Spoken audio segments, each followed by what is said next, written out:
Okay, what is up, tycoons? What's up, traders? Super excited for today's video. We're going to break down JASMY. This is a viewer request. I do these viewer requests every single week. So if you want a channel where you can get a video on whatever your cryptocurrency or your token is, all you have to do is comment down below. Make sure to subscribe to the channel so you don't miss out on that video. And I'll make a video on it as soon as I can.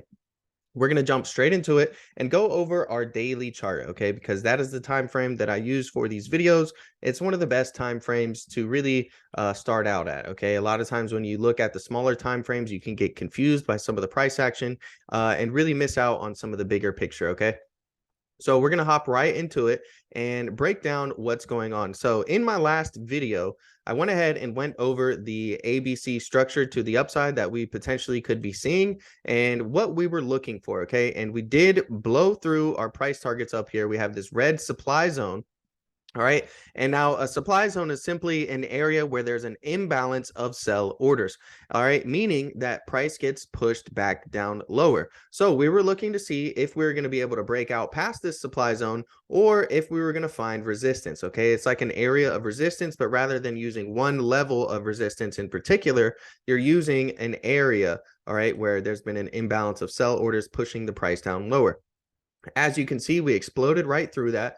Beautiful, beautiful to see. And we could be getting a breakout retest, right? So after you break out past your resistance, your supply zone, the common rule of the common methodology is a breakout and retest is what you want to see. Now we're currently in that retest zone. So we did break out of it, and it's going to be really crucial to see what happens here, okay?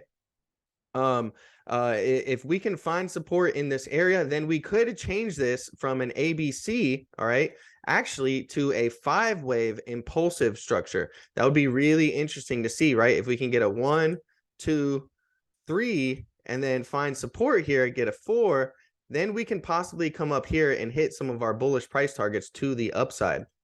Okay, that's what the 5-wave structure would look like. Now, there's some really key important levels of support and resistance that we need to go over. So we're going to break those down real quick. And that's going to be this group of yellow lines everywhere, okay? These are the Fibonacci retracement levels. Now, the reason you use these is because nothing moves in a straight line up or a straight line down. You get a move up, retracement, continuation higher, or a move down, retracement, continuation lower.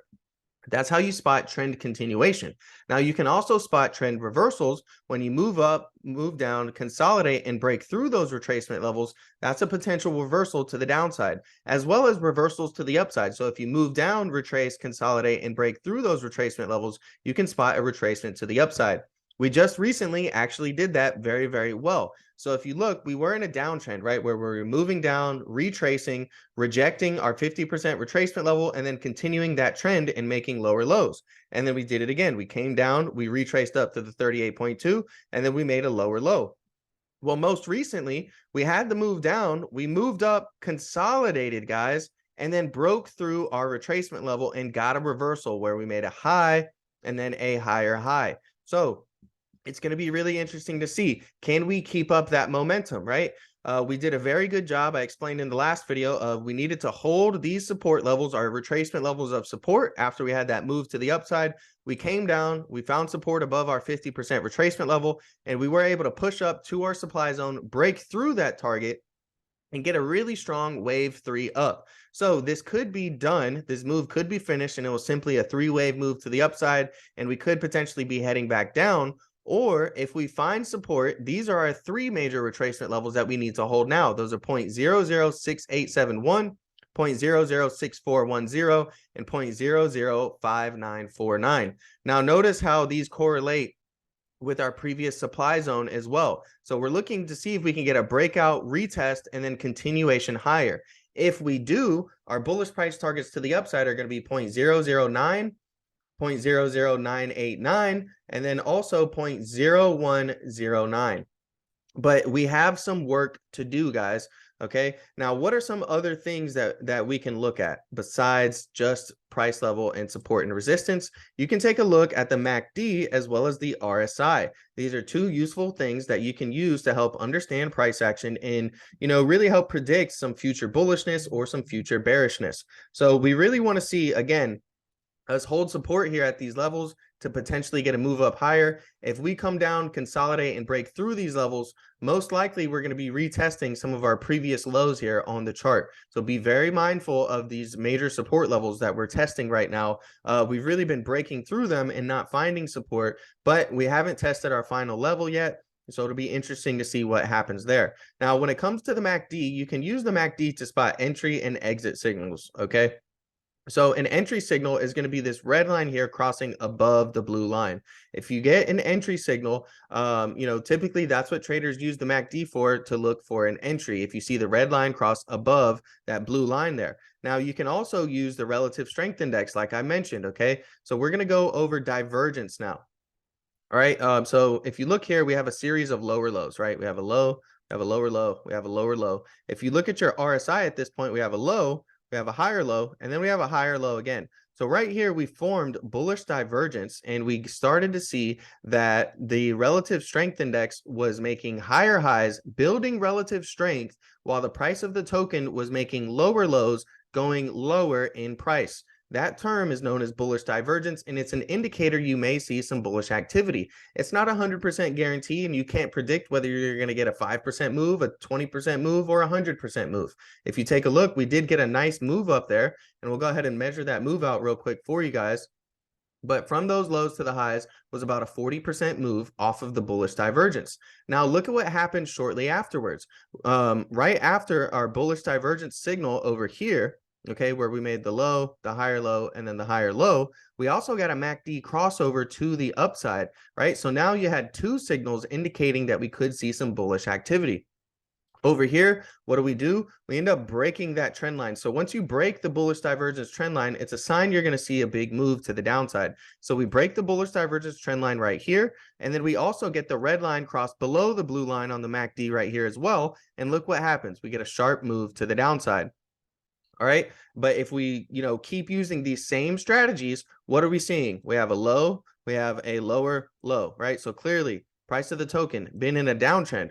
Now, if we take the low from this point and we take the low from this point on our RSI, we see we now have a low and a higher low. So even though we broke that initial bullish divergence trend line, okay, and got a MACD sell signal, we did create new lows, okay? And so potentially, let's say you sold your position, missed out on these new lows, we're waiting for a new entry. We got bullish divergence right here. And then very shortly afterwards, we got a MACD crossover for an entry signal. And what did we do? We came up, consolidated, broke through our retracement levels, and it's been all uphill since then with a very strong three-wave impulsive move to the upside.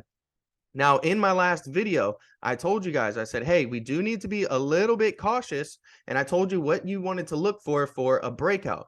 All right. We needed to be a little bit cautious because we were making a high, higher high, higher high. The token was in an uptrend, but we were making a high, lower high, and lower high. So we had a bearish divergence in this case where we're losing relative strength, even though the price of the token is going upwards. It was an indicator that you may see some bearish activity. And I said, what you need to see is you need to see a breakout, retest, and then continuation higher. Well, rather than getting a breakout and retest, what we did was we got to look above and fail. This is bearish, guys. This is a bearish signal. And, we ended up having some big moves to the downside here recently. So ultimately, you would want this red line on your RSI to come back above this trend line here. But being that we got to look above and fail, I'm a little bit leaning more towards the bearish side that, we could continue this pullback and potentially break our major retracement levels.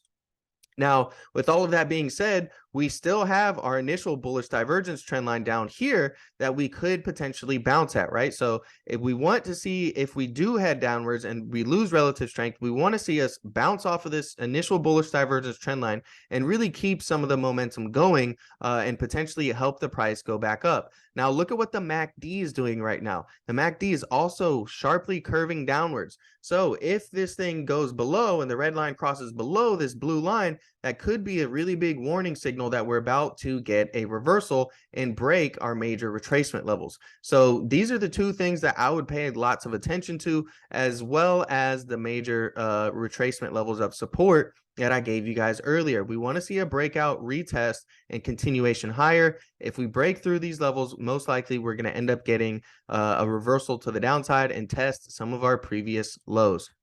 All right, so that's it for today's video. Hopefully you enjoyed it. If you did, smash the like button, subscribe to the channel, and I'm out.